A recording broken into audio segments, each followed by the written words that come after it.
ехали на грузовой машине, это в декабре месяце, на грузовой машине ЗИС-5. Вот, один брезент, все. Вот. Доехали Вот до... это в кабине было. Ну, я в кабине. Единственная женщина среди вас была. Вот. Ну, мерзли, конечно, ребята. А когда приехали до Декана, там уже нам добрую машину дали. Это Американские стубики, Стубекер. вот. Ну, там и брезент хороший, там и печка, буржуйка. Вот. Ребята хорошо доехали. Вот. Такое управление, куда нас направили, находилось в большом поселке Алахюнь. Вот. Ну, Прииск. Прииски Евканжинский. Ну-ну. Евканжинский. А в Алахюне все управление было. Вот. Ну, поселок такой. И больница, и клуб, и все как положено. Вот.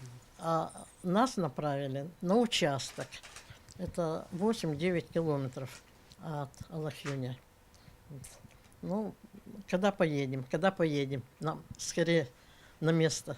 Ну вот, ребята, там домик вам приобретем, поедете, поживите пока в гостинице. Ну, наконец, нам приобрели домик, дали лошадку на санях, больше другой связи нет с участком. Вот. Значит, приезжаем, заезжаем в этот поселочек, Хаты-Нурях участок. А я у лошадника спрашиваю, а там такие вот типа хатонов, вот такие вот домишки. Я говорю, а что здесь только стаек много? Ну, стайки у нас там дома стайки называли, хатоны. Он говорит, дочка, да какие стайки? Это люди живут. Ну, подъехали мы к своему домику. Открываем дверь. Значит, пол жирняк, только ошкуренный. Все. Вот. Верх жирняк. Ну и сам этот домик вот из такого жирняка. Потом открываем вторую дверь. Это уже там, где столовая, там где жилье. Вот. Такой стол на крестовинах. Вот. Буржуйка. И самое основное двухспальная кровать. Вот. На следующий день пошли в контору. Ну, его прикрепили, меня назначили контрольным мастером. Пробным. Ну, выдавала это все наша лаборатория. Вот. А специфика работы вам же еще не ясна была, да? А специфика работы вам еще не ясна была? Не знали еще ничего, что... Просто забросили. Угу. Вот. А ему, за ним другого горного мастера закрепили, а меня за геологом закрепили. Так как работали на Хатыне, хоть считали это отбросы люди, это поучиться, вот как сейчас, какие мы грубияны сейчас, то поучиться у них надо.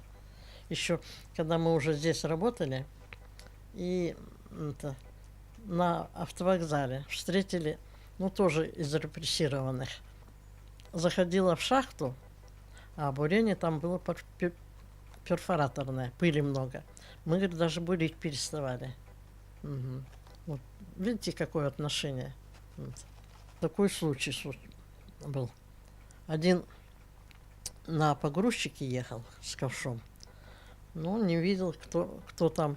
А один работяга заскочил на ходу в этот ковш. Вот. И он его ковшом лязгнул. Ну, а первый, кто на место бежит? Инженер по технике безопасности. Я вот эту картину посмотрела. Вот. Я говорю, как только получу пенсию, я ухожу с работы.